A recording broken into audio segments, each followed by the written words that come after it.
ফারাক্কার বিধায়ক, 5 বারের কংগ্রেসের বিধায়ক মাইনুল হক, তিনি মারা গেছেন। তার ইন্তেকাল হয়েছে। বাঁচার অনেক চেষ্টা করেছিলেন তিনি, কিন্তু বাঁচতে পারলেন না।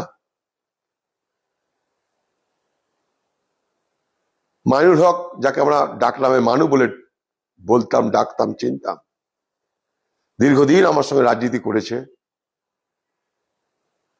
ফারাক্কার মানুষের আশীর্বাদ, দুয়া পেয়েছে। তার মৃত্যুতে আমি গভীরভাবে মর্মাহত। একটা পুরনো সাথীকে আমি হারালাম। তার সঙ্গে আমার খুব ঘনিষ্ঠ সম্পর্ক ছিল।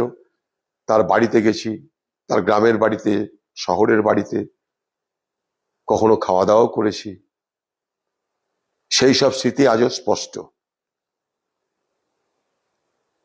5 বার একটা এমএলএ হওয়া কোনো জায়গা থেকে কোনো সহজ কাজ নয়। যেখানে সরকার ছিল না আমাদের, সেখানেও 5 বারের বিধায়ক হয়েছিল মাইনুল হক।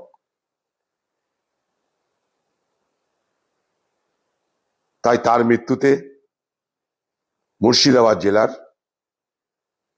একজন দীর্ঘদিনের বিধায়ককে আমরা হারালাম। তার পরিবারের প্রতি আমার সমবেদনা, তার আত্মার শান্তি চাই। সে যেন জান্নাতবাসী হয়, তার জন্য প্রার্থনা করি। তার মৃত্যু